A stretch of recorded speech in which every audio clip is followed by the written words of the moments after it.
Hi, I'm Sjoerd. In this video, I'm going to show you how to replace the casing of this Ford Flip key.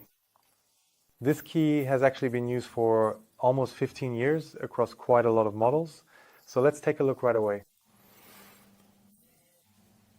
The key consists of two halves.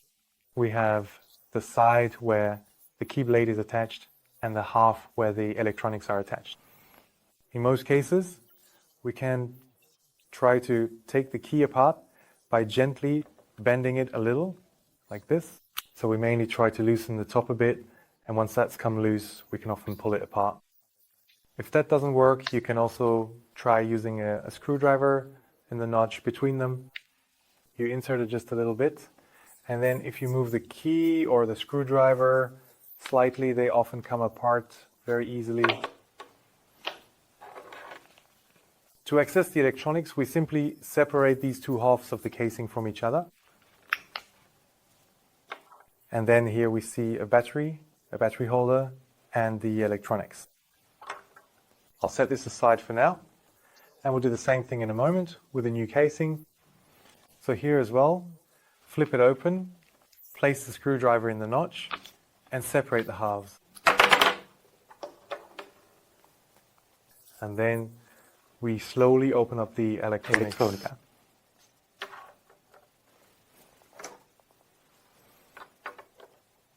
Now, we can remove the electronics either by pressing on the buttons a little, or if it's stuck, by using a screwdriver underneath. Place it in the new key in exactly the same way. It can only fit in one way, because there's a small hole in the circuit board that fits right around a notch in the casing.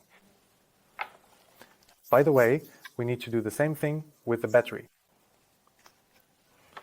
This uses a 2032 battery. Haven't replaced it in a while. Replace it right away. It'll save you a lot of trouble later. And with the text facing down, we place it here in the new casing and press it in a bit. Next, we can simply put these two halves together. It's still a bit loose for me, so I'll do it from the other side. And we make sure it clicks shut properly. That's the electronics. And now we'll move on to the key heads of this model. As you can see, the key with electronics is one from our own stock.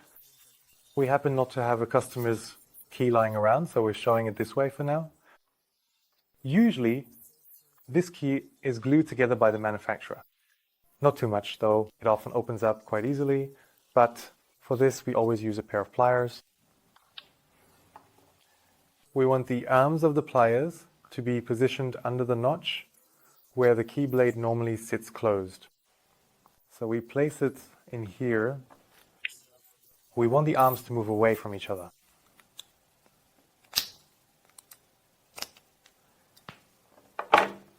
And keep in mind, there is always tension on a key blade. It always wants to spring open. So when you open it, try to do it in a controlled way and make sure it doesn't suddenly snap open forcefully. And what we find here is as follows. The top part of the casing is no longer needed. From the bottom part, there is still a very important component, and that is the transponder, which we see here in the upper corner. And of course, in your case, a milled key blade. Before we continue with this, I first want to open the new one in the same way. This one, of course, hasn't been glued yet, so usually you can open it quite easily. Again, we're doing this in a controlled manner. We don't want the key blade to go flying in all directions.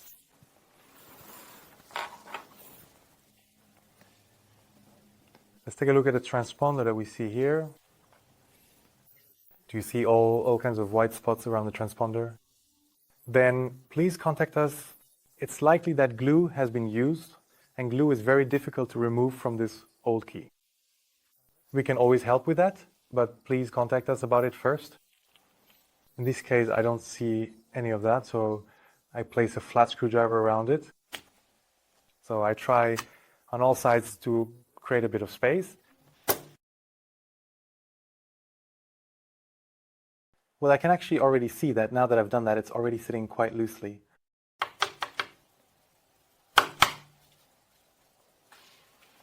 And there we have the transponder.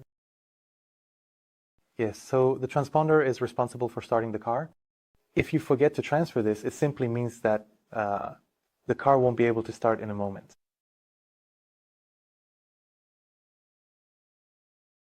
And then also place the transponder back into the same compartment of the new key. And finally, all we have left to look at is the key blade. Now, of course, it might be the case that you want to transfer the key blade from the old key to a new one. And there are two ways to do that. You can either choose to transfer the blade directly, or you can choose to have a new one cut by a locksmith. Personally, I always prefer the second option. It mainly comes from the fact that transferring the blade is quite a challenge. That's a choice you can make, but often it's, well, the 10 to 15 euros that a locksmith charges. It's definitely worth it. In addition, you often have wear on a key blade, and a locksmith can fix all of that. If you do want to replace it, this is how you do it. You have two blades lying next to each other, and you can see a retaining pin hidden here in both of them. Place a small nail on top of it, and use a hammer to tap the retaining pin out. Once the retaining pin is out, the key blade and the flip mechanism are no longer connected, and you can pull them apart. Now, do the same with the other one. Swap the barbs and replace the locking pin. At that point, it's securely fastened and can be used just like a regular key. But this process can take a while because in our workshop, we of course have all the tools to do this, and at home it can be a bit more fiddly. So think carefully about that and make your own decision.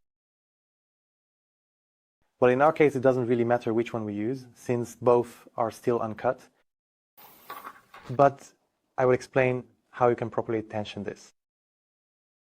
All right, so we have 5 components here. We have the top part, which is the transponder. We have the bottom part and the key blade. We have the button that you press to flip it open. And we have a spring. First, we place the spring into the push button and we twist it around until it stays securely in place. You'll notice that at the top of the spring, there's a small metal pin sticking out.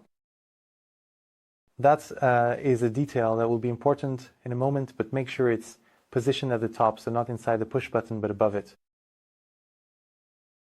You might have also noticed that the button actually has 3 distinct notches, and those just happen to line up exactly with the notches in the key mechanism itself. And so we can just place it directly in there, and basically it fits perfectly right away, without any need for adjustment at all.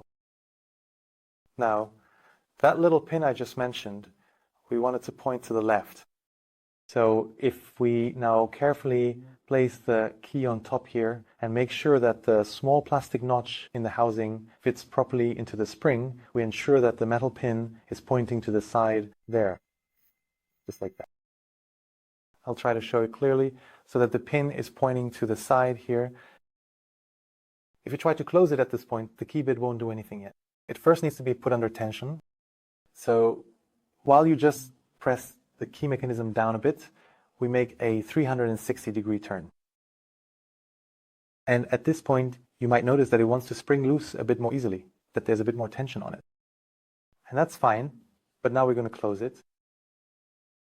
I would always recommend putting a small drop of super glue along the edge of the folding mechanism here, the casing, and then placing the top part of the key onto it.